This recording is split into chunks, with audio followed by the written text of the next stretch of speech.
भीती वाटायची, एक शब्द इकडे तिकडे झाला की समजायचं आज राऊत साहेबांकडून फोन येणार आहे. असो, पण ह्या सगळ्या नेत्यांबरोबर जेव्हा आपण काम करतो अनेक गोष्टी शिकायला मिळतात आणि सगळ्यात महत्वाची गोष्ट त्यांच्याकडून शिकायला मिळते ती म्हणजे डिसिप्लिन. प्रत्येक नेत्याबद्दल काही ना काहीतरी सांगण्यासारखं आहे.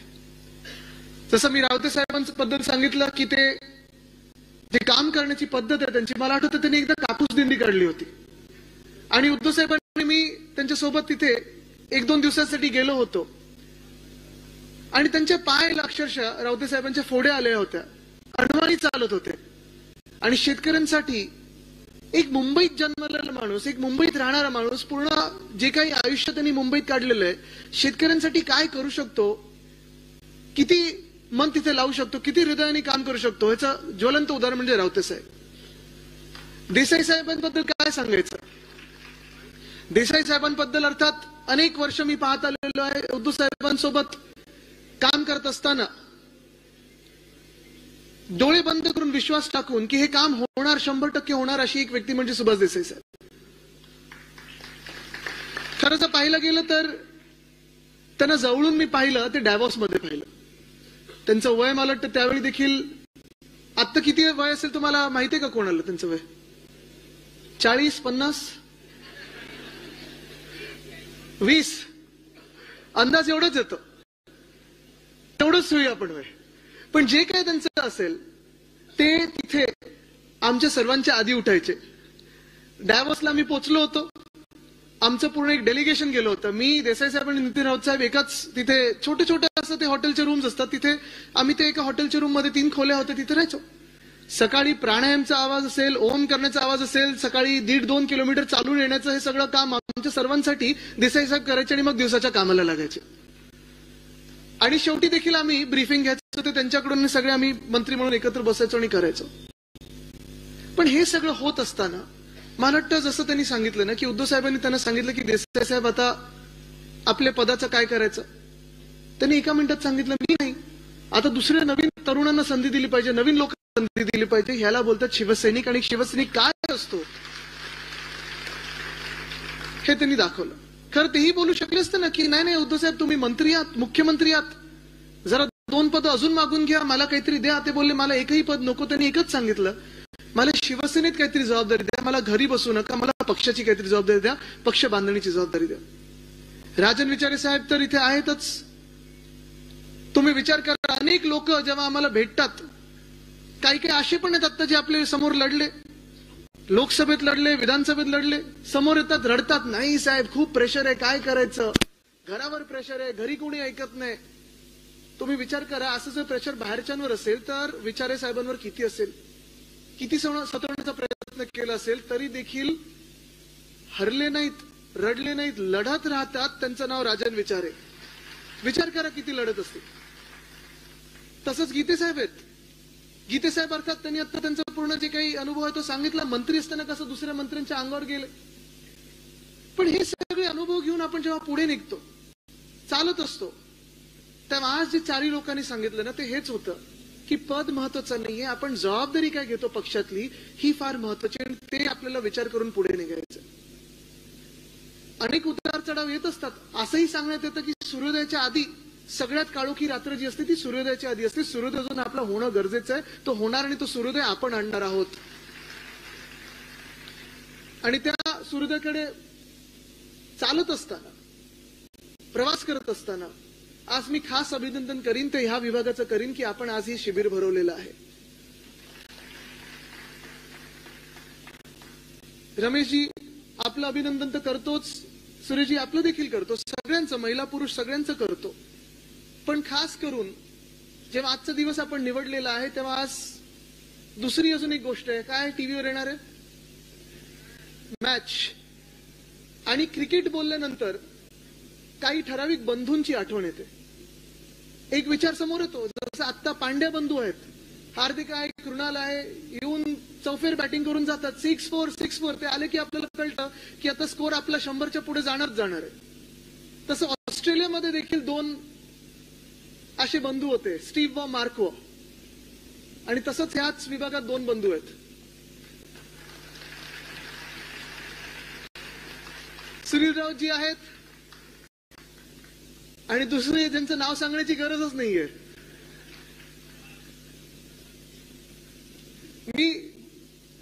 मला वाटतं 2 आठवड्यापूर्वी दिल्लीत होतो आणि दिल्लीत गेल्यानंतर संजय काका बरोबर फिरताना खूप मजा येते. मी घरी येऊन आई बाबांना पण तेच सांगितलं की प्रधानमंत्र्यांबरोबर कदाचित जेवढी फिरायला मजा नाही येणार तेवढी संजय काका बरोबर फिरायला मजा येते. कारण एका माणसाच्या हातात कुठचंही शासकीय पद नसताना, एका माणसाच्या हातात मंत्रीपद नसताना जी काही वट संजय काकांनी दिल्लीत बनवलेली आहे ना ती बघण्यासारखी असते. तुम्ही आवर्जून दिल्लीत जा आणि त्यांच्याबरोबर फिरा. प्रत्येक माणूस सगळीकडे. त्या दिवशी कोण आपल्या एअरपोर्टला गुरुजी असं करून तुम्हाला हे केलं. आणि नुसतं महाराष्ट्रातली लोक नाही तर देशभरातून लोक बघत असतात. त्यांचा आवाज देशात सगळीकडे जात असतो आणि ते इथे बसलेत म्हणून मी त्यांचं कौतुक करत नाही. घरी पण हेच सांगत असतो की तिथे प्रत्येक जण, तो भाजपचा जरी खासदार असेल ना, डोळा मारतो आणि सांगतो संजय काकाला, नाही नहीं संजय जी ठीक चल रहा आपका, ऐसे ही लगे रहो. प्रेसवाले असं आपण वाटतं आपल्याला कोणीतरी, अरे हा गोदी मीडियातला आहे, तो पण येऊन हळूच असा हात दाबतो, संजय जी ठीक चल रहा है, ऐसे ही चलाते रहो. ही शिवसेना उद्धव बाळासाहेब ठाकरे पक्षाची वट आहे. आज जे काही मला बोलण्याची संधी दिलेली आहे, मुंबईचे हाल, मुंबईची झालेली अवस्था, मुंबई जिंकण्याची गरज, हे सांगण्याची गरज नाही. मला वाटतं आपण सगळे भोगत आहोत, पाहत आहोत. मुंबईकर म्हणून आपल्याला सगळ्यांना आजूबाजूला दिसतंय. मागच्या वर्षी काही महत्वाच्या निवडणुका झाल्या. लोकसभेची निवडणूक झाली आणि लोकसभेची निवडणूक आपण जिंकलो. होय, आपण जिंकलोच. कारण तुम्ही विचार करा, जे सत्ताधारी आपल्याला सांगत होते की आम्ही आता 300 पार की आता 400 पार करणार आहोत, 2014 मध्ये आपण त्यांच्या सोबत होतो आणि सोबत आल्यानंतर ते 282चा आकडा गाठला. जवळपास 20-25 वर्षानंतर आपल्या देशात एखादी सत्ता कोणाच्या हातात आली असेल ती भाजपच्या हातात आली. याचं कारण एक होतं, कारण त्यांचे मित्र पक्ष त्यांच्या सोबत होते आणि त्यांनी ह्या देशाला एक स्वप्न दाखवलं होतं की अच्छे दिन आने वाले हैं. 2019ला आपण ठरवलं होतं खरं की आपण आता विरोधी पक्ष म्हणून लढणार, आपण वेगळे लढणार. तरी देखील मातोश्री बंगल्यावर आले. तुमचं आमचं दैवत माझे आजोबा वंदनीय हिंदुहृदय सम्राट बाळासाहेब ठाकरेंच्या खोलीत आले, शब्द दिला आणि त्या शब्दापोटी आपण लढलो होतो, त्यांच्या सोबत लढलो होतो. निवडणुकीनंतर त्यांनी शब्द तो मोडला, खोटं बोलायचं ते बोलले, सवयीप्रमाणे वागले. पण 2019ला देखील जे साधारण त्यांचे अंतर्गत आकडे होते की 180 पर्यंत पोहोचतात का, 190 पर्यंत पोहोचतात का, शिवसेना त्यांच्या सोबत राहिली आणि ते पूर्ण चित्र देशभरातलं बदललं आणि ते 303 पर्यंत पोहोचले होते. आणि यावेळी देखील त्यांची जी सत्तेची माज होती, जो माज दिसत होता आपल्याला, मस्ती होती. आपल्याला सांगत होतं तुम्ही काही करा, आम्ही 400 पार जाणारच. ही लढाई जी होती ती फार महत्वाची होती, कारण ती संविधान बदलायचं होतं. त्यांना भाजपचं जे संविधान आहे ते आपल्या देशावर लादायचं होतं. ही लढाई होती आणि आपण इंडिया आघाडी म्हणून ती लढाई जिंकलो. कारण ज्यांना वाटत होतं की त्यांचं बहुमताचं सरकार येणार, त्यांचं एकहाती सरकार काय, त्यांचं 400 पार करेल सरकार, त्यांना आपण 240 वर अडवलं. हे आपलं यश आहे आणि महाराष्ट्रात जिंकलोच लोकसभेची निवडणूक. पण देशभरात देखील असं मानतात की 70 सीटमध्ये त्यांनी घोटाळा केला, नाही तर त्यांचं सरकार तर बनतच नव्हतं. त्यानंतर लगेचच आपल्याला आठवत असेल 2 विधान परिषदा आल्या, बॅलेट पेपरवर झाल्या, मुंबईतल्या होत्या आणि काय निकाल आले, 2च्या 2 आपण जिंकलो. शिवसेना उद्धव बाळासाहेब ठाकरे पक्ष म्हणून जिंकलो. दिल्लीत त्यांचं सरकार बसलं होतं, महाराष्ट्रात त्यांचं खोके सरकार तर होतच. खोके धोके पैसे सगळं काही उडवलं त्यांनी. पण बॅलेट पेपरवर निवडणुका झाल्या आणि 2च्या 2 विधान परिषदा आपण जिंकलो. तिथे देखील इंडिया आघाडीला यश आलं, कारण महाराष्ट्रभरात जे चित्र होतं विधान परिषदांच्या निवडणुकीचं, जे लोकांमधून निवडून येतात, आमदारांमधून नाही लोकांमधून येतात, मग ते शिक्षक मतदारसंघ असो, पदवीधर मतदारसंघ असो, ह्या दोघांमधून आपण जिंकलो. सेनेटची निवडणूक झाली. इथून मला वाटतं परम कुठेत हे होते उमेदवार, कुठे गेले परम यादव? ठीक आहे, राहू दे. पण त्या निवडणुकीत देखील आपण शिवसैनिक म्हणून एकटे लढलो आणि त्या निवडणुकीत देखील 10च्या 10 जागा आपण जिंकून आणल्या. हे आपलं यश आहे. 3 निवडणुका महत्वाच्या जिंकल्यानंतर विधानसभेत आपल्याला वाटलं की ठीक आहे, आता 100% की आपण जिंकतोच आहे. कुठे ना कुठे आपल्याला वाटायला लागलं की ठीक आहे आता थोडं आपण करू, जिंकू, आपण येतच आहे सरकार. कुठेही शांत बसलो नाही आपण, कारण लोकांसमोर विषय तर होतेच, भ्रष्टाचार विषय होताच, गद्दारी विषय होता, महाराष्ट्रातून उद्योगधंदे निघाले सगळे गुजरातला गेले हा विषय होताच, महाराष्ट्र अदानीच्या घशात घालतात हा विषय होताच. ती पण निवडणूक आपण खरं जिंकलो होतो जर यांनी वोटर फ्रॉड नसता, कारण तो वोटर फ्रॉड देखील आपण लोकांसमोर आणणार आहोत. मला वाटतं 1 महिन्यापूर्वी संजय राऊत साहेब होते, राहुल गांधीजी होते, सुप्रियाताई सुळे होत्या, आणि ह्या तिघांनी हा वोटर फ्रॉड जो झाला तो दिल्लीत पत्रकार परिषद घेऊन आपल्या लोकांसमोर आणलेला आहे. संजयजी, हा आपल्याला पुन्हा एकदा लोकांसमोर इथे मुंबईत बसून, पुण्यात बसून, नागपूरला जाऊन, कोल्हापूरला जाऊन, सोलापूरला जाऊन, वसई विरारला जाऊन, पालघरला जाऊन, सगळीकडे जाऊन सांगायला लागेल की तुमचं मत जे तुम्ही महाविकास आघाडीला दिलं होतं ते महायुतीला ह्यांनी फिरवलं कसं, किंबहुना ह्यांनी ही खोटी मतदार नोंदणी करून तुमचं मत खाल्लं कसं, हे आपल्याला लोकांसमोर आणायला लागेल. पण ठीक आहे, आपला पराभव झाला हे आपल्याला तात्पुरतं तरी मान्य करू. 3 निवडणुका जिंकलो, 1 निवडणुकीत पराभव झाला. जे बहुमताचं सरकार आलं, मी तिथे आमदार म्हणून बसतो, इथे सुनील राऊतजी आहेत जे आमदार म्हणून बसतात. आम्ही दोघांनी हे चित्र पाहिलेलं आहे. 2022ला जेव्हा आपलं सरकार ह्या गद्दारांनी पाडलं, जी कीड यांनी महाराष्ट्राला लावली, गद्दारीची असेल, खोकेबाजाची असेल, धोकेबाजाची असेल, तेव्हा ह्या सगळ्यांच्या चेहऱ्यावर एक आनंद होता, एक हसं होतं की चला आता आपलं सरकार बसतंय. पण यावेळी जेव्हा त्यांचं सरकार बनत होतं ना, रमेशजी तुम्हाला सांगतो, सगळे जे सत्ताधारी बाकावर बसले होते ते पण तेवढ्याच शॉकमध्ये होते जेवढे आपण सगळे आहोत की आपलं सरकार आलं कसं. सगळे एकामेकांकडे बघताय, तू पण निवडून आला, तू पण निवडून आला, अरे मला वाटलं तू पडतोय, नाही नाही मला वाटलं मी पडतोय. हे वातावरण आहे. आणि तुम्हाला अजूनही सांगतो मी, अनेक लोक मला आज सांगतात, पत्रकार जे आहेत मित्र ते सांगतात, भाजपमधले काही आहेत ओळखीचे ते सांगतात, जे जुन्या भाजपमधले आहेत, म्हणजे जी वाजपेयी साहेबांची भाजप होती, अडवाणी साहेबांची भाजप होती, इथे मुंबईत जर पाहायला गेलं तर प्रकाश मेहता असतील, राजपुरोहित असतील, या सगळ्यांची भाजप होती. ज्यांना अजूनही शिवसेनेबद्दल थोडं प्रेम आहे, उद्धव साहेबांबद्दल प्रेम, आणि ज्यांना वाटतं की आजची भाजप आहे ही कॉन्ट्रॅक्टर लोकांची भाजप आहे, ही भाजप नाहीच आहे, ते मला सांगतात की आदित्यजी अजूनही आम्हाला माहित नाही आमचं सरकार आलं कसं. आणि मंत्रालयामध्ये तुम्ही गेलात तर वातावरण असं आहे की ह्या सरकारला ऑलरेडी 5 वर्ष होऊन गेलेले आहेत, सगळं काही हळू चाललेलं आहे, हळू चाललेलं आहे, हळू चाललेलं आहे. पण आज आपण विचार करायला पाहिजे की आपण इथे उपस्थित का राहिलेलं आहे. मुंबईची अवस्था जी झालेली आहे, जे ध्येय आपलं आहे, मुंबई आपल्या हातातून जातं कामा नये, कारण आपल्या हातातून जर गेली तर ही मुंबई महाराष्ट्रातून तुटेल. आणि हे गुजरातचंच नाही, कारण आता कदाचित हे गुजरातच्या घशात घालणारच नाहीत, हे फक्त आणि फक्त अदानीच्या घशात घालतील मुंबईला. तिथे आपल्याला लढणं गरजेचं आहे, तिथे आपल्याला जिंकणं गरजेचं आहे, तिथे आपल्याला जातपात धर्म, कदाचित मी तुम्हाला हेही सांगेन, पक्ष विसरून शिवसेना उद्धव बाळासाहेब ठाकरे पक्षाच्या मागे उभं राहणं गरजेचं आहे. कारण ही मुंबई जर आपल्याला आपली ठेवायची असेल, या महाराष्ट्राची ठेवायची असेल, तर तुम्हाला लढणं गरजेचं आहे आणि जिंकणं तर गरजेचं आहेच. डोळे उघडून काम करणं गरजेचं आहे. बूथ मॅनेजमेंट, मला अनिल देसाई साहेब त्याच्यावर बोलणार आहेत. पण ते होत असताना आता मी ज्या रस्त्यावरनं येत होतो, मी तुम्हाला थोडी झलक देतो, मग तुम्ही ठरवायचं ह्या मुंबईसाठी लढायचं की नाही लढायचं. सुरुवात जर करायची झाली तर ह्याच महाकवी कालिदास नाट्यगृहाकडून करूया. ज्या खुर्च्यांवर आज तुम्ही बसलेला, ज्या मंचावर मी उभा राहिलेलो आहे, मला आठवतं ह्याचं नूतनीकरण जेव्हा आपण हाती घेतलं होतं तेव्हा आदेश बांदेकरजी असतील, अनेक कलाकारांना आपण इथे आणून समोर बसवलं, या स्टेजवर आणलं, रंगीत तालीम घेतली की हा मंच कसा असायला पाहिजे, हे ज्या लाकडी फळ्या आहेत त्याच्या खालती रेती कशी असायला पाहिजे, इथे आवाज घुमतो तो घुमला कसा नाही पाहिजे, घुमला तर आपलाच शिवसेनेचा घुमेल कसा आवाज, हे ठरवून आपण काम केलं होतं. कारण जी काही गोष्ट आपण करतो ती चांगलीच केली पाहिजे, जगात सर्वोत्तमच केली पाहिजे, हा विचार करून आपण करतो. जसं हे आहे तसं शहाजीराजे क्रीडा संकुल आपण पलीकडे अंधेरीमध्ये केलेलं आहे, अनेक गोष्टी या मुंबईमध्ये केलेल्या आहेत. आज जर तुम्ही मला मुंबईत कुठेही फिरवलं, मध्ये मी तो इंटरव्ह्यू केला होता, गाडीतून आम्ही फिरतोय, मी तो एक व्यक्ती जो माझा इंटरव्ह्यू घेत होतो, आणि प्रत्येक गोष्ट मी बोट दाखवून सांगू शकतो, कारण राजकारण्यांना काय बोट दाखवायची सवयच असते. हे ह्यांनी केलं, हे त्यांनी केलं, तसं नाही. मी अभिमानाने सांगू शकतो, होय हे आमच्या शिवसेनेने केलंय, होय हे आमच्या शिवसेनेने केलंय, होय आमच्या शिवसेनेने केलंय.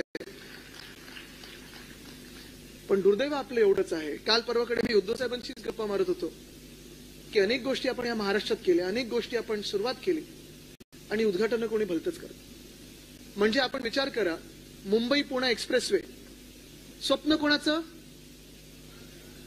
विचार कोणाचा, भूमिपूजन, प्लॅनिंग, सुरुवात ती आपल्या काळात झाली. वंदनीय हिंदू सम्राट बाळासाहेब ठाकरेंनी अनेकदा सांगितलं होतं की सरळ रस्ता मुंबई ते पुणे आम्ही करू. तो केला आपण. सुरुवात झाली कामाला. मला आठवतं आपलं शिबिर असंच लोणावळ्यात होतं 2001-2002 साली. सरकार आपलं नुकतं गेलेलं. आपण तेव्हा प्रयत्न करत होतो की आता नवीन कसं काय पुढे वाटचाल करायची. तेव्हा देखील आपण सगळ्या आमदारांना बसमध्ये बसवून त्याच रस्त्यावरून लोणावळ्याला घेऊन गेलो होतो. ती सुरुवात आपण केली, पण उद्घाटन केलं पुढच्या सरकारने. ही सीलिंग मुंबई बँड्रा वरळी सीलिंग झालंय. खरोखर माझ्या आजोबांचं स्वप्न होतं की नरिमन पॉइंट पर्यंत त्याच वेळी पोहोचलं असतं जर आपलं सरकार असतं तर. मला वाटतं 97 साली की काही 99 साली त्याचं भूमिपूजन झालं. 55 फ्लायओव्हर्स उड्डाणपूल जे आपण करत होतो, ही दोन्ही कामं आपल्या वेळी सुरू केली आपण. मुंबईसाठी सुरू केली होती, मुंबईकरांसाठी सुरू केली होती. पण नेमकं आपलं सरकार बदललं आणि उद्घाटन कोणी केलं? पुढच्या सरकारने केलं. तसंच कोस्टल रोडचं काम आहे. मध्ये हे सगळे भाजपवाले उठतात की आम्ही केलं. चला मी तुम्हाला चॅलेंज लावून सांगतो. इथे मला उभं करा, इथे कुठच्याही भाजपच्या मुख्यमंत्र्याला उभं करा किंवा कुठच्याही मंत्र्याला उभं करा. प्रत्येक इंच मी त्या कोस्टल रोडचं सांगू शकतो आणि त्यांना देखील तसंच सांगायला लावा. बघूया कोणाला अजून काही येतं का. ट्विटर, कुठचंही सोशल मीडियाचं माध्यम घ्या. हे जे सगळे पत्रकार बंधू इथे आलेले त्यांना विचारा. महिनोन प्रत्येक महिन्यात आमची तिथे एक व्हिजिट असायची. ते टनेल बोरिंग मशीनचं नाव मावळा हे मी दिलं होतं, कारण जसं छत्रपती शिवाजी महाराजांच्या मावळ्यांनी सह्याद्री पोखरले होते, तसा हा मावळा आपला टनेल बोरिंग मशीन मुंबईच्या खालतून गेलेला भूमिगत मार्ग जो काढलेला आहे त्या मावळ्याने काढलेला आहे. पण प्रत्येक महिन्यात तिथे व्हिजिट करायचो. प्रत्येक आठवड्यात साईट व्हिजिटचे आम्ही रिपोर्ट्स घ्यायचो. प्रत्येक दिवशी पुढे काय करायचं याच्यावर काम करायचो. MTHL ज्याला अटल सेतू नाव ठेवलं, MTHL देखील. आणि तुम्हाला कोस्टल रोड पर्यंत वैशिष्ट्य सांगतो. 2 कोस्टल रोड झाले. एक कोस्टल रोड नॉर्थ बाउंड म्हणजे वांद्रा ते कांदिवली आणि पुढे आता वसई विरार पर्यंत गेलेलं, ते 2014 सालीच अर्ध फाडलं आणि कोणाच्या हाती दिलं असेल? MSRDC खातं. MSRDC खातं कोणाकडे होतं 2014 सालापासून?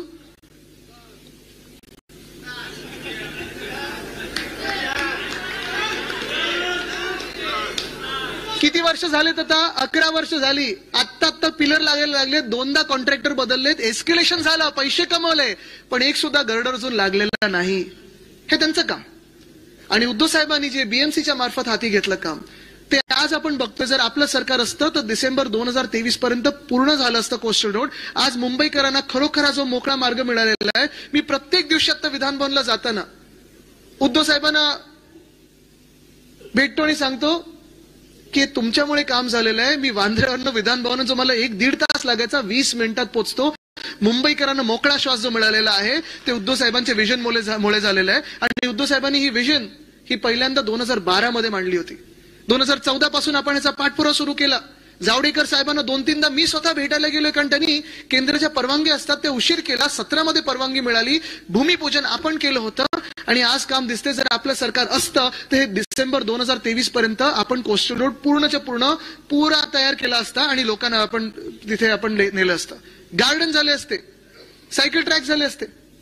अटल सेतू खरं तर हा नोव्हेंबर 2023 मध्ये व्हायला पाहिजे होता, पण तो देखील त्यांनी डिले केला. पण उद्धव साहेबांनी पहिलं गर्डर लॉन्चिंग केल्यानंतर आपण आपलं सरकार पडेपर्यंत 82% काम पूर्ण केलं होतं. तसंच वरळी शिवडी कनेक्टर आपल्या काळात जवळपास 48% काम पूर्ण झालं होतं. आता ह्यांचं सरकार 2.5 वर्षाचं होतं. आपल्या साधारणपणे 21 ते 22 मध्ये 48% काम ज्या रस्त्याचं पूर्ण होतं, ह्यांची सरकार 2.5 वर्ष 3 वर्ष झाली. पुढचे 10% पण पुढे गेले नाहीत. ह्यांची टक्केवारी वेगळी असते, पण कामांची टक्केवारी कुठेही दिसत नाही. असं दुर्दैवी सरकार, अवकाळी सरकार आपल्या डोक्यावर बसलेलं आहे. मुंबई विरोधी सरकार बसलेलं आहे. आता ज्या ईस्टर्न फ्रीवे वरनं येत होतो मी, तुम्ही देखील ईस्टर्न फ्रीवे वापरत असाल ना रोज? गेल्या मला सांगा 1.5 वर्षामध्ये किती वेळा रिसर्फेसिंगचं काम झालं त्याच्यावर? मी मोजलेलं 3दा झालं. 3दा. कोस्टल रोडचं काम आता पूर्ण झालेलं आहे, त्याच्यावर रिसर्फेसिंग पॅच सुरू झालेले आहेत. आणि अनिल देसाई साहेब, तुम्ही आज इथे आलेला आहात. लोकसभेचे तुम्ही खासदार म्हणून जेव्हा दादर माहीमधून लढत होतात, तिथे व्ह्यूइंग डेक जो आपण बनवला, तसाच आपण मलबार हिलच्या तिथे बनवला. पण हे सगळं काम आपण जे हाती घेतलं होतं, माझं दुःख एवढंच आहे, माझं पोटदुखी एवढीच आहे. जर आज आपलं सरकार असतं, गेल्या 5 वर्षात देखील आपलं सरकार असतं, तर ह्या मुंबईला आपण कुठच्या कुठे नेलं असतं. मी तुम्हाला 4 गोष्टींमध्ये मुंबईची हालत कशी खराब होते आणि मुंबई पुन्हा एकदा महापौर मुंबईत शिवसेना उद्धव बाळासाहेब ठाकरे पक्षाचाच का असावा हे सांगतो. पहिली गोष्ट, रस्ता घोटाळा. आज आपण पाहतोय, सोशल मीडिया उघडा तुम्ही, दहिसरमध्ये कोण राहत असेल, कोणी वांद्र्यात राहत असेल, कोणी जिहूत राहत असेल, कोणी कुठेही राहत असेल, एकच सगळ्यांची कंप्लेंट आहे. काय? खोदून ठेवलंय. मला तर वाटायला लागले आता बीएमसी काही आपल्या रस्त्यांखाली शोधतंय की काय असं वाटायला लागलेलं आहे. कदाचित त्यांना पुरातन काहीतरी मिळेल तिथे. एक साम्राज्य होतं पुरातन आणि 1000-2000 वर्षापूर्वीचं काहीतरी साम्राज्य त्यांना सापडेल. पण हे कशासाठी होतंय, कोणासाठी होतंय, का म्हणून होतंय? ह्याचं कारण एकच आहे. 2 वर्षापूर्वी 15 जानेवारी 2023 ला मी पत्रकार परिषद घेतली होती आणि सांगितलं होतं की ह्या मुंबईमध्ये एक रस्ता घोटाळा होत आहे. प्रधानमंत्री महोदयांना मी सांगितलं होतं, विनंती केली होती की प्रधानमंत्री महोदय, आपण देशाचे प्रधानमंत्री आहात, आपली बदनामी आम्हालाही चालणार नाही, आपल्या हातून चुकीच्या कामाचं भूमिपूजन व्हायला नको, आपण ह्या रस्त्याचं भूमिपूजन करू नका. तेव्हा 6080 कोटीचं टेंडर निघालं होतं. मी पत्रकार परिषद घेतली. एकनाथ शिंदे यांचे 5 मित्र मोठे कॉन्ट्रॅक्टर, ह्यांना 5 पॅकेट दिली होती. 5 भाग मुंबईचे पाडले त्यांनी, 5 पॅकेट दिली होती. प्रत्येकाला 3-3 लोकांनी टेंडर भरलं होतं. एकाला टेंडर मिळतं, दोघांनी अबव मध्ये भरायचं. 100 कोटीहून जास्ती म्हणजे जवळपास 10% त्या पूर्ण टेंडरचे अडव्हान्स मोबिलायझेशन मध्ये देणार होते. 6080 कोटी मधून अडव्हान्स मोबिलायझेशन देणार होते. आपण विचार करा किती पैसे या कॉन्ट्रॅक्टर मित्रांच्या हाती एकनाथ शिंदेंचे जाणार होते. पत्रकार परिषद मी घेतल्यानंतर मी त्यांना चॅलेंज केलं, मी मुख्यमंत्र्यांना चॅलेंज केलं. मी बोललो, चला तुमचे सगळं खातं घेऊन बसा माझ्या समोर, मी एकटा इथे बोलायला तुमच्यासोबत तयार आहे, मीडिया समोर बोलूया आणि मी तुम्हाला प्रूव्ह करून दाखवतो की हा घोटाळा कसा आहे. तेव्हा त्यांनी उत्तर दिलं होतं, आता खड्डेमुक्त करू, 2 वर्षात रस्ते खड्डेमुक्त करू.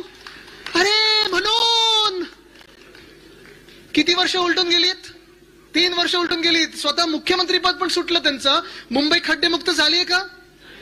कारण मी तुम्हाला सांगतो, मी गेले 10 वर्ष मुंबई महानगरपालिका जवळून पाहिलेली आहे, अनेक शहरांचा अभ्यास करत असतो. जर कोणी तुम्हाला आत्ताच्या जगात सांगितलं ना की 1 वर्षात मी रस्ता खड्डमुक्त करून देतो की कुठचंही शहर खड्डमुक्त करून देतो, तो खोटं बोलतोय व्यक्ती. कोणी जर सांगितलं तुम्हाला मी पूरमुक्त करून देतो कुठचंही शहर, ती व्यक्ती खोटं बोलते. तुम्ही न्यूयॉर्क बद्दल बोला, लंडन बद्दल बोला, सॅन फ्रान्सिस्को बद्दल बोला, मुंबई बद्दल बोला, शांघाय बद्दल बोला, हे काम हे सुरूच असतं. कारण मुंबई किंवा कुठच्याही शहरामध्ये जेवढी लोकसंख्या आहे, जेवढी गाड्यांची संख्या असते, जेवढं पूर्ण विकासाचं काम चालू असतं, हे सतत बदलत असतं. 2 वर्षात कुठचंही शहर खड्डेमुक्त करत नाही, पण ह्यांचा खड्डा जो भरला तो खिशांचा खड्डा भरला होता कॉन्ट्रॅक्टर्सनी, बाकी कुठचाही खड्डा मुक्त झालेला नाहीये. पण आज आपण बघा, तेव्हा मी जेव्हा आवाज उठवला तेव्हा संजय राऊत काका तुम्हाला सांगतो मी, ह्या रस्त्याचं कॉन्ट्रॅक्ट 1000 कोटींनी बीएमसीनी पुढच्या 5 दिवसात कमी केलं. म्हणजे 1000 कोटी मी एका पत्रकार परिषद घेऊन वाचवले होते, ते मुंबईकरांचे वाचवले, ते तुमचे आमचे वाचवले. कारण हे सगळे गेले असते कॉन्ट्रॅक्टरच्या हाती, हे सगळे गेले असते त्यांच्या लाडक्या कॉन्ट्रॅक्टर्सकडे. पण रस्त्यांचा घोटाळा हा त्यावेळीचा मी अजूनही चॅलेंज देतो, कारण त्यांनी सांगितलं होतं मी 2 वर्षात पूर्ण करून दाखवतो. 2023 सालात जी कामं सुरू झालेली आहेत, मुंबई महानगरपालिकेने आता उत्तर दिलेलं आहे की त्याच्यातून फक्त आणि फक्त 26% काम झालेलं आहे. किती? 26. मी त्यांना पुढे अजून चॅलेंज केलं. मी म्हटलं चला मला मोजून दाखवा, 26% पण नाही झालंय, तुमचं काम 5% झालं असेल तर मी काही हरायला तयार आहे. पण उत्तर नाही कुठे. तसंच पुढच्या वर्षी म्हणजे मागच्या वर्षी 24ला पुन्हा एकदा 6000 कोटीचं टेंडर आलं. 6000 कोटीचं टेंडर. त्या 6000 कोटीमध्ये परत एकदा असाच घोटाळा, असेच मोठे मोठे कॉन्ट्रॅक्टर. आणि काय होतं, एखादा तुम्ही विषय घेतला, भ्रष्टाचाराचा विषय घेतला की लगेच हे कॉन्ट्रॅक्टर तुम्हाला फोन करायला लागतं, तुम्हाला भेटायचा प्रयत्न करतात. मी त्या 5च्या कॉन्ट्रॅक्टरना सांगितलं, मला भेटायचा प्रयत्न करू नका, मला फोन करण्याचा प्रयत्न करू नका, मी विकल्या जाणाऱ्यातला नाही, मी विकला जाणार नाही. मी त्यांना हे सांगितलं मी तुमच्या कोणाच्याही कॉन्ट्रॅक्टरचं नाव घेतलेलं नाहीये, कारण माझी लढाई तुमच्यासोबत नाहीये. अखेर काम करतो तो कॉन्ट्रॅक्टरच असतो. माझी लढाई ह्या भ्रष्टाचारी राजकारण्यांबरोबर आहे, माझी लढाई या भाजपा जे मुंबई लुटते त्या भाजपसोबत आहे, माझी लढाई या मिंदेंसोबत आहे जी मुंबई लुटत आहेत. पण दुसरं रस्त्याचा घोटाळा हा मागच्या वर्षीचा. आज आपण पाहतोय रिसर्फेसिंग सगळीकडे चालू आहे, सगळीकडे रस्ते खोदून ठेवलेले आहेत, अक्षरशः रस्त्यांची वाट लागलेली आहे. तुम्ही मला ह्या मुंबईत एक तरी विभाग असं दाखवा, एक तरी वॉर्ड असं दाखवा तिथे 100% रस्त्यांची कामं नीट झालेली आहेत. कुठे आहे? कोणाकडे? तर हात वरती करून दाखवा, मी पैसे हरायला तयार आहे. कोणाकडे? नाहीये. पण तसंच हा रस्त्यांचा जसा विषय होतो तसं दुसऱ्या बाजूला सगळ्यात महत्वाचं खातं मुंबईसाठी म्हणजे आरोग्य खातं आहे. मुंबईत आपल्या मुंबई महानगरपालिकेचं जे साधारण कर्तव्य असतं, कुठच्याही महानगरपालिकेचं कर्तव्य असतं, मूळ कर्तव्य जे असतं ते म्हणजे प्रायमरी हेल्थ केअर असतं. प्रायमरी हेल्थ केअर, प्राथमिक आरोग्य केंद्र, दवाखाना ज्याला आपण बोलतो. पण कदाचित मुंबई महानगरपालिका एकमेव महानगरपालिका आहे गेल्या 25 वर्षात जी उद्धव साहेबांनी काळजीपूर्वक वाढवलेली आहे, ज्याच्यात फक्त आपण प्रायमरी हेल्थ केअरवर थांबलो नाही तर आपले चांगले हॉस्पिटल झाले. कदाचित देशभरात काय, आशिया खंडात काय, जगभरात एकमेव महानगरपालिका असेल जिचे स्वतःचे स्पेशालिटी हॉस्पिटल आहेत, सुपर स्पेशालिटी हॉस्पिटल आहेत, 4 आपल्या मेडिकल कॉलेजेस आहेत. पण दुर्दैव असं की हेच सगळी जी यंत्रणा आपण कोविडच्या काळात WHO म्हणजे जागतिक आरोग्य संस्थेने ज्याचं कौतुक केलं, धारावी मॉडेल म्हणून कौतुक केलं, सगळ्याचं कौतुक केलं. आपण 2017 साली जेव्हा निवडणुका जिंकलो होतो तेव्हा आपल्याकडे आपल्या हॉस्पिटलमध्ये साधारणपणे 13,764 बेड्स होते. ते वाढवून आपण कोविडच्या काळात अजून कुठपर्यंत नेले होते, 15,000 पर्यंत नेले होते. आज तुम्ही दवाखान्यांची हालत बघा, आज हॉस्पिटलची हालत बघा. आज गेल्या 2 वर्षामध्ये हे मिंदे सरकार असेल किंवा भाजपचं सरकार असेल, गेल्या 2 वर्षामध्ये जी हालत मुंबई महानगरपालिकेचंच काय, नागपूर महानगरपालिका बघा, कुठच्याही दवाखान्यांची बघा, औषधं मिळतात का? नाही. परवाकडे आम्ही हाऊसमध्ये विषय घेतला होता, मंत्री 2 मंत्री उभे राहिले पण मंत्र्यांना उत्तर देण्याला जमत नव्हतं. औषधं देखील खोटी येत होती. ते खेकड्या मंत्र्यांनी जो घोटाळा करून ठेवला होता ते असा भयानक घोटाळा करून ठेवला होता की औषधं खोटी आलीच तर. पण माझ्या आजोबांच्या नावाने म्हणजे आपले वंदनीय हिंदुराव सम्राट बाळासाहेब ठाकरेंच्या नावाने जो दवाखाना आहे उघडलेला आहे, हे आपलं स्वप्न होतं, हे आपली वचन होतं, ते त्यांनी वचनपूर्ती करण्याचा प्रयत्न केला पण त्याच्यात पण घोटाळा केला. तुम्ही विचार करा, तिथे औषधं नाहीत, डॉक्टर बिचारे काम करतात, रेसिडेंट डॉक्टर काम करतात, नर्सेस काम करतात. अधिवेशनाच्या काळात डीनला बोलवलं जातं, डीनला 4 तास विधान भवनात बसवलं जातं. का? तर मंत्र्यांना उत्तर देता यावी म्हणून.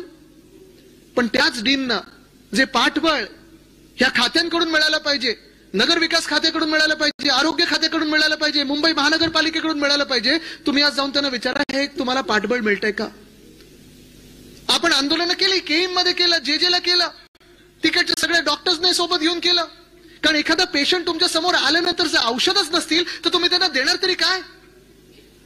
पण तिथे आज तुम्ही गेलात ते एक्सरे फिल्म नाहीये, MRI स्कॅनसाठी 1 महिना वेटिंगवर आहे, तुम्हाला IV फ्लुइड्स मिळत नाहीयेत. डॉक्टर आणि डीनना सांगितलं जाते की CSR मधून तुम्ही खरेदी करा, आमच्याकडे देण्यासाठी पैसे नाहीयेत. पण जे CPD सेंट्रल परचेस डिपार्टमेंट ज्या इथे नगरसेवक म्हणून ज्यांनी काम केलंय, तुम्हाला सांगतोय मी, तुम्हाला हे माहितीच असेल, ज्या CPD सेंट्रल परचेस डिपार्टमेंट ज्यांनी खरोखर औषधं घ्यायला पाहिजेत, विकत घ्यायला पाहिजे, ज्यांचं कामच मुळात हे आहे की आपले सगळे दवाखाने असतील, आपले सगळे आरोग्य केंद्र असतील, आपले सगळे हॉस्पिटल्स असतील, इथे औषधाचा पाठपुरावा करून तिथे सगळा पुरावा करणं गरजेचं आहे, ते न करता, पुरवठा करणं गरजेचं आहे, ते न करता ह्या सेंट्रल परचेस डिपार्टमेंटला कशात लावलंय? तर स्ट्रीट फर्निचरच्या घोटाळ्यात लावलंय. मिंदेंनी हे पूर्ण खातं जे आहे, ज्यांनी औषधाचा पुरवठा केला पाहिजे, विकत घेऊन पुरवठा या सगळ्या हॉस्पिटलनं केलं पाहिजे, तेच खातं वापरलं तर स्ट्रीट फर्निचरसाठी. जो घोटाळा मी केस टाकली आहे लोकायुक्त मध्ये आहे, तिथे लढत आहे, मी एकटा लढत आहे, कारण माझ्या मुंबईचा पैसा मी वाया जाऊ देणार नाही. पण स्ट्रीट फर्निचरचा घोटाळा, असा भयानक घोटाळा, 10,000 कुंड्या विकत घेतात झाडांच्या, पण झाडं कुठची लावणार त्याच्यात त्यांना माहितीच नाहीये. 30,000 बेंच घेणार आहेत, लावणार कुठे कोणालाच माहिती नाहीये. तसाच सॅनिटरी पॅड वेंडिंग मशीनचा घोटाळा, की वेंडिंग मशीन घेणार पण सॅनिटरी पॅड त्याच्यात कुठचे लागणार हे आम्हाला माहितीच नाहीये. एवढं निर्लज्जपणे हा सगळा कारभार चाललेला आहे. आरोग्य खातं आपण पाहतोय भयानकपणे कोसळलेलं आहे. आणि आजच मी पाहतोय ना, सगळ्या मुंबईमध्ये तुम्ही पाहा ना, प्रत्येकाला आज सर्दी खोकला ताप आहे ना, पोट बिघडलेलं आहे, कोणातरी सर्दी झालेली आहे, अलर्जीनी, धूळ कुठेतरी आहे, वातावरण बघा तुम्ही, हवामान बघा, उत्तर द्यायला आज मुंबईमध्ये कोणी आहे का? कोणी नाहीये. आज राज्य सरकार म्हणून असेल, महानगरपालिका तर हे 3 वर्ष घेतलीच नाही आणि हिंमतच नाही. आणि माझ्या कानावर जे ऐकू येत आहे त्यांना मेच्या शेवटाला आहे ना निवडणुका घ्यायच्यात, कारण यांचं कॅल्क्युलेशन असं भाजपचं की मे मध्ये आपला कोकणी माणूस जातो गावात, कोल्हापूरचे जातात गावात, महाराष्ट्रातले आपल्या आपल्या गावी गेल्यानंतर मुंबई जिंकण्याचा एकमेव त्यांचा कार्यक्रम हाच आहे की मेच्या शेवटाला निवडणुका घ्यायच्या. तयार आहात का लढायला की गावी जाणार?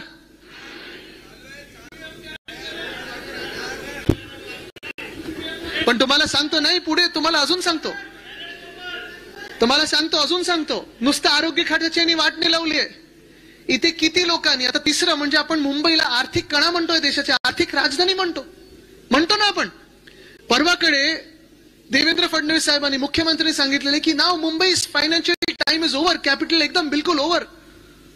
सांगितलं त्यांनी की मुंबईची आर्थिक राजधानी म्हणून मुंबईची वेळ संपलेली आहे. त्यांना आता नैना सिटी बांधायची आहे. प्रश्न एकच आहे, नैनामध्ये तो आहे तो अदानीचा आहे की कोणाचा, हा विचार करायला पाहिजे.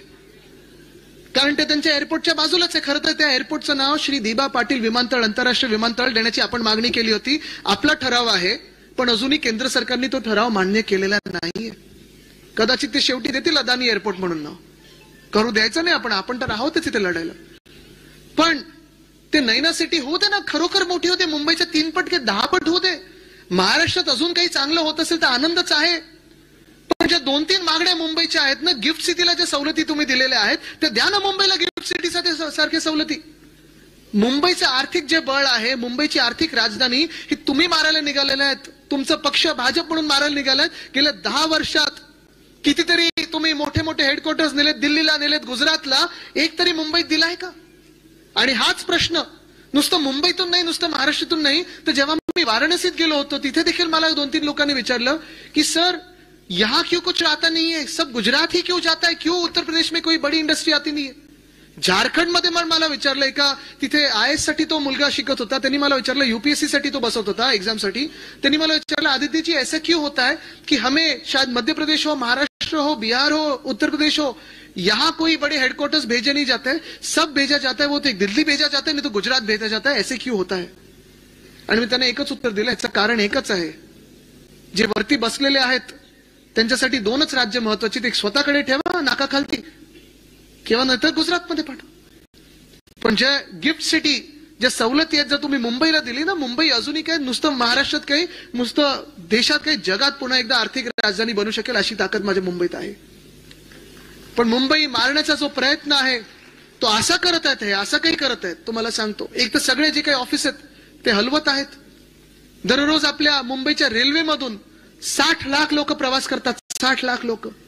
त्यांच्यासाठी सोयी सुविधा काही वाढवलेल्या आहेत का? तर नाही. जे रेल्वे आपण पाहतो, रेल्वे मंत्री ते हल्ली रील मंत्री म्हणून जास्ती फेमस झालेले आहेत. रील बनवतात, सगळीकडे बोलत असतात, भाषणं देतात, पण रेल्वेमध्ये काही सुधारणा होत नाहीत. तसंच मुंबईचा सगळ्यात मोठा कळा, मुंबईची लाईफलाईन, ती खरी लाईफलाईन असेल ती म्हणजे आपली बीएसटी बस आहे. किती लोकांनी बीएसटी मध्ये इथे प्रवास केला जरा हातवरती करा. केलाय ना सगळ्यांनी? आता तुम्ही मला सांगा, गेल्या 5 वर्षामध्ये बीएसटीचे भाव काय तो? 5 किलोमीटर जायचं असेल तर किती रुपयात जाऊ शकता तुम्ही? 10 किलोमीटर जायचं असेल तर किती रुपयात जाऊ शकता तुम्ही? 15 किलोमीटर जायचं असेल तर किती रुपयात जाऊ शकता तुम्ही? आणि जर तुम्हाला 15 किलोमीटरहून अधिक कुठून कुठे जायचं असेल तर किती रुपयात जाऊ शकता तुम्ही? 20.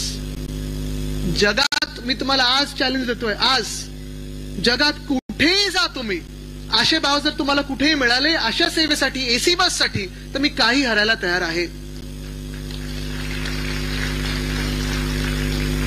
2022 साली मी जेव्हा 2021 साली नोव्हेंबर मध्ये टॉप 26 ला गेलो होतो, इंग्लंड मधल्या एका महापौरांसोबत बसलो होतो आणि ते मला एकदम खुशीत सांगत होते की आमच्याकडची बस सेवा अशी आणि तशी आणि अमुक आहे तमुक आहे.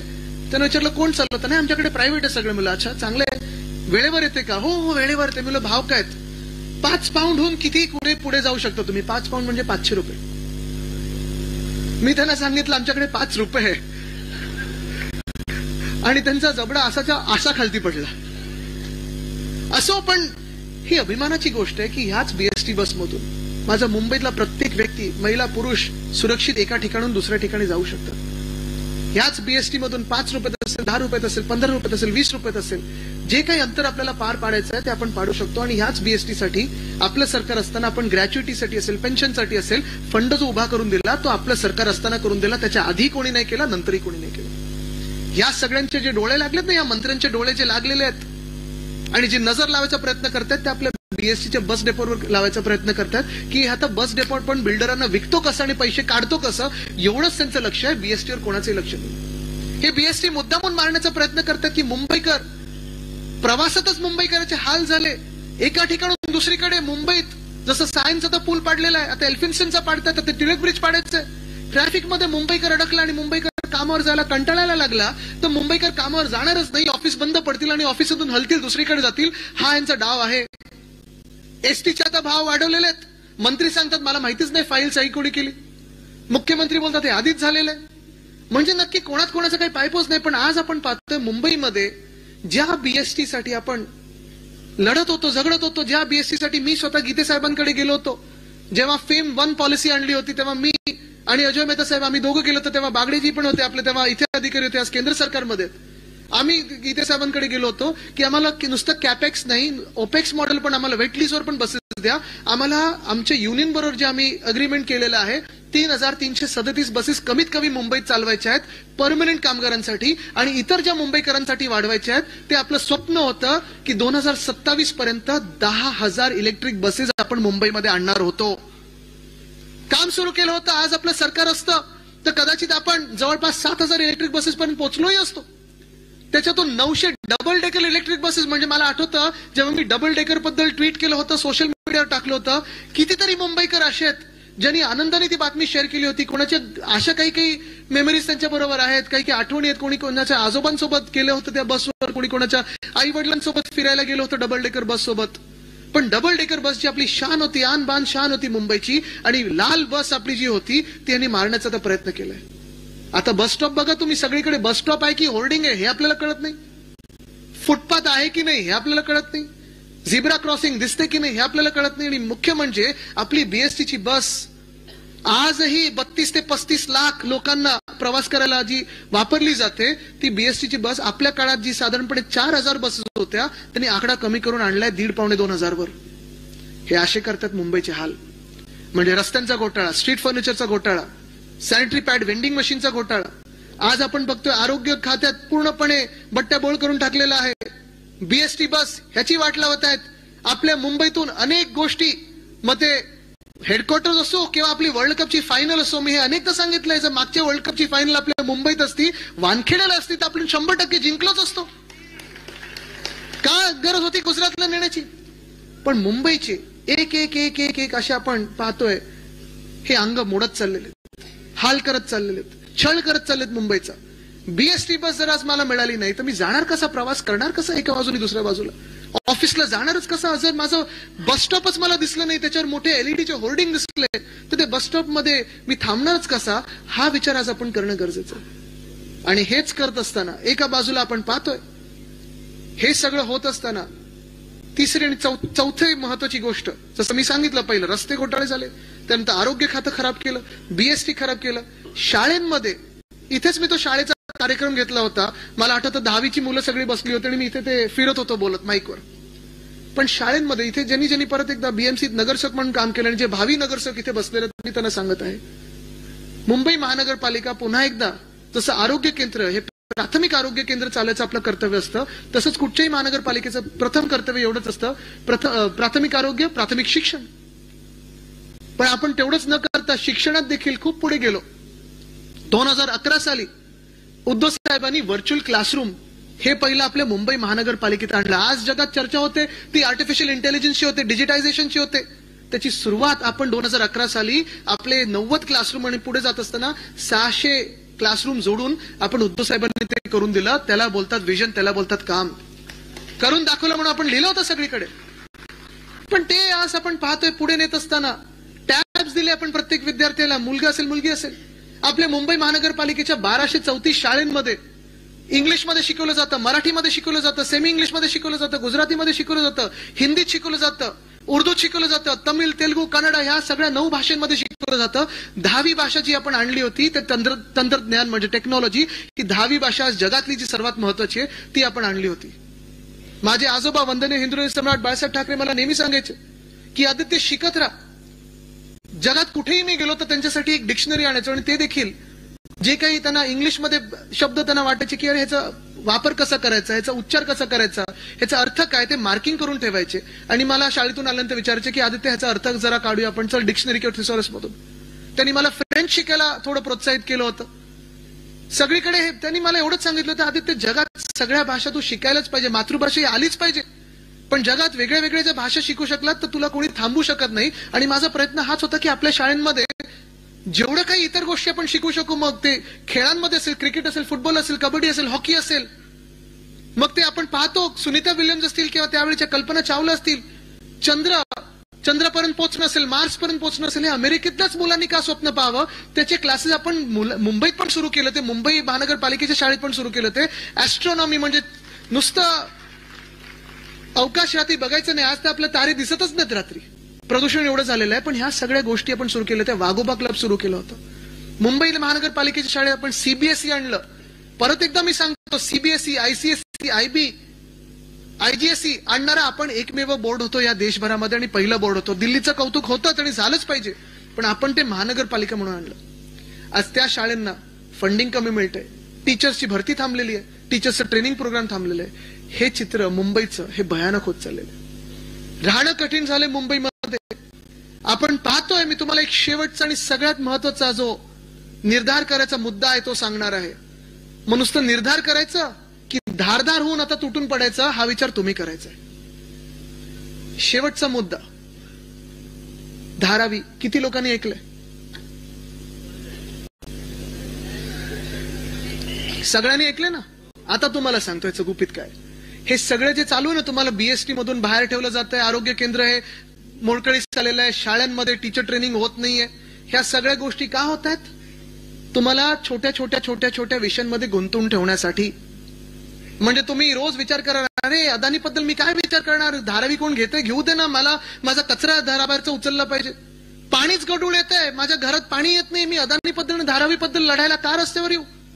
अरे 100 वर्षापूर्वी, 500 वर्षापूर्वी कोण बरोबर होतं, कोण बरोबर नव्हतं, गांधी बरोबर होते की स्वातंत्र्यवीर सावरकर बरोबर ते, ह्याच्यात आपल्याला लढत ठेवतायत. भूतकाळात आपल्याला लढत ठेवतात एवढ्यासाठी की आपलं भविष्य असेल, आपलं आत्ताचं जे जीवन आहे आणि आत्ता जे आपले मुंबई लुटतात ना, त्याच्यावर आपलं लक्ष जाऊ नये म्हणून ह्याच्यात तुम्हाला गुंतून ठेवलेलं आहे. हा विचार तुम्ही केला पाहिजे.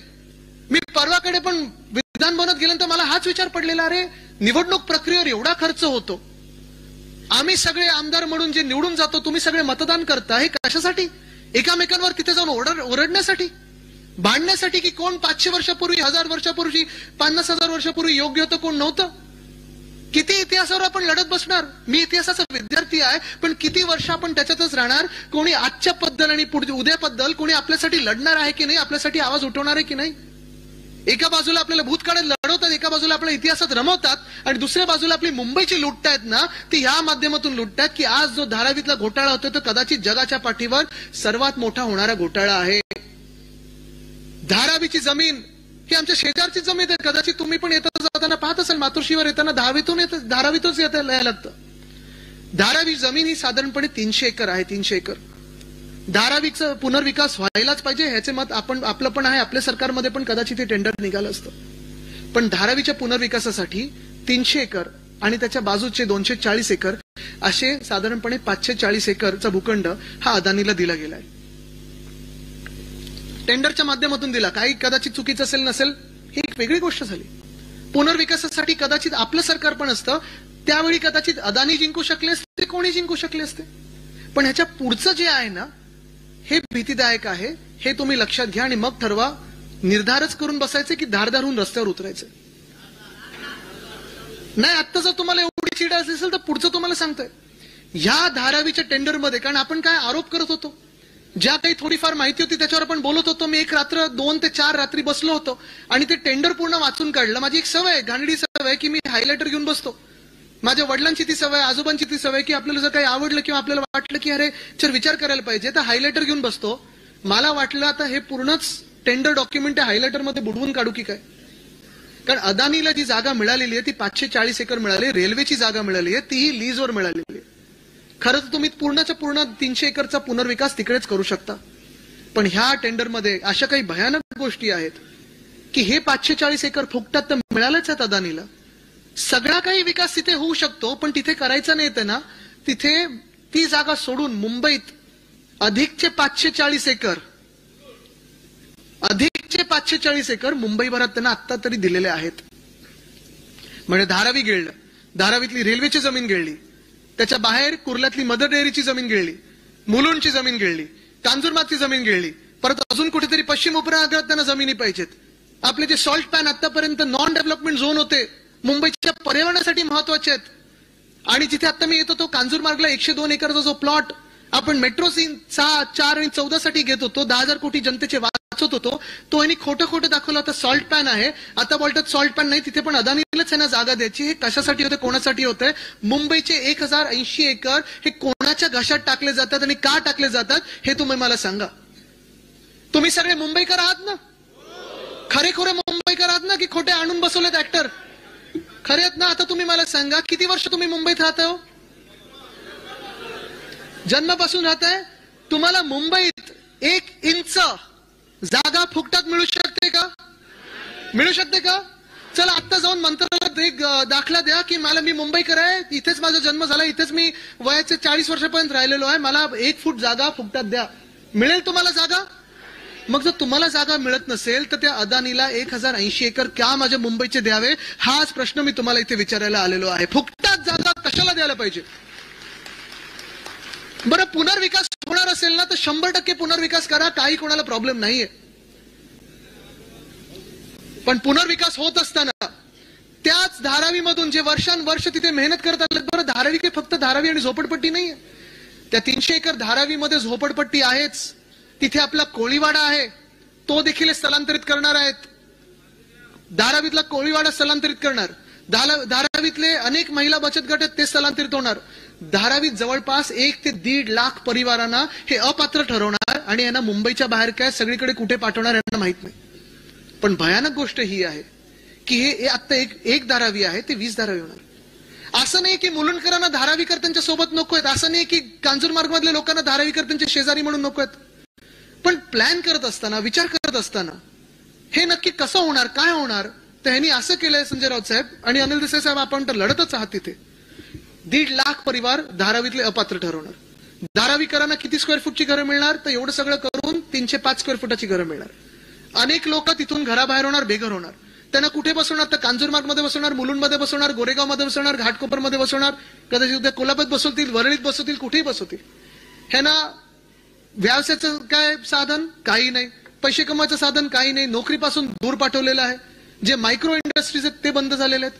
आणि ह्याच्यावरही भयानक म्हणजे आपला सगळा जो मुंबईचा पुनर्विकास आहे तो सगळा जाणार, सगळे जे काही अधिकार आहेत मुंबईचे ते जाणार कोणाच्या हातात, तर अदानीच्या हातात.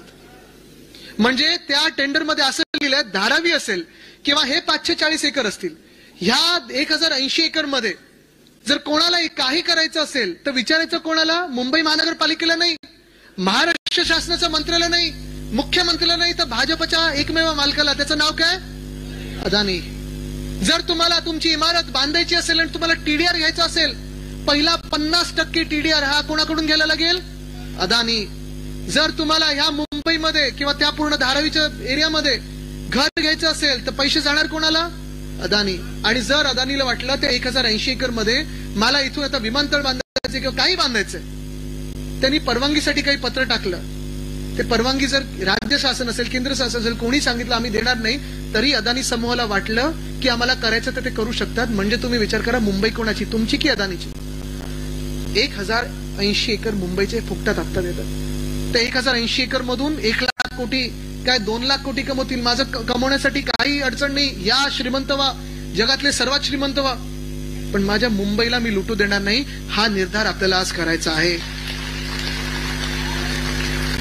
आणि जेव्हा मी बोलतो माझी मुंबई, कदाचित जगात एकमेव शहर असेल की इथे प्रत्येक व्यक्ती बोलू शकेल की माझी व्यक्ती, कारण मुंबई हे आपलं नातं असंच आहे. मुंबा देवी, देवीवरनं नाव पडलेलं शहर आहे. या मुंबा देवीच्या ताकदीने तुम्ही या मुंबईसाठी लढणार आहात की नाही, हा सवाल आज मी तुम्हाला करायला आलेलो आहे.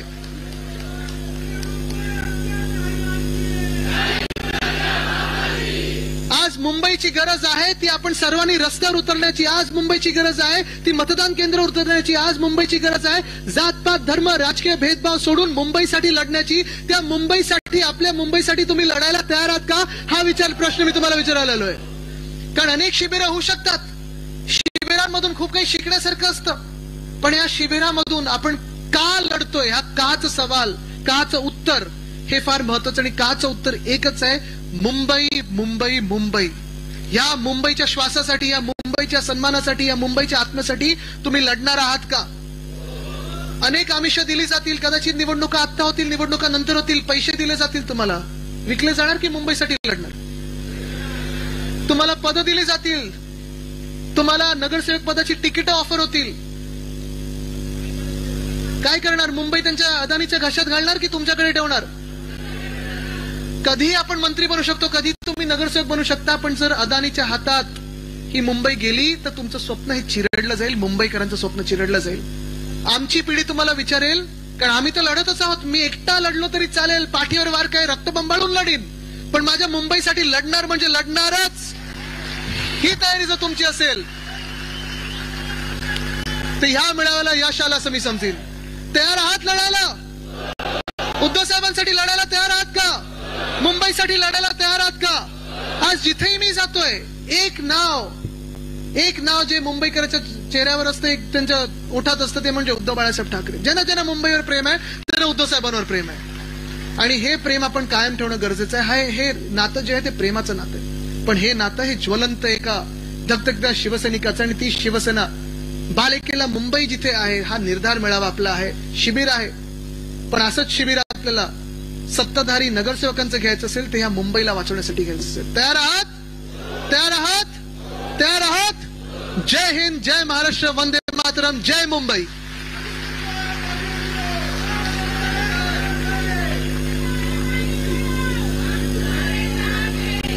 जरा जोरदार टाळ्यांच्या कडकडाटात आपण साहेबांचं पुन्हा एकदा स्वागत आणि अभिनंदन करूया.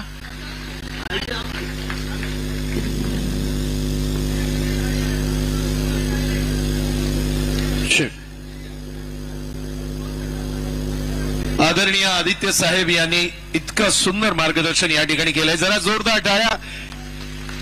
आणि मुंबई पुन्हा एकदा आपण आपल्याच ताब्यात ठेवणार आहोत हा शब्द देऊन मी साहेबांना विनंती करतो की आपण आसनस्थ व्हावं, कारण आता याच्या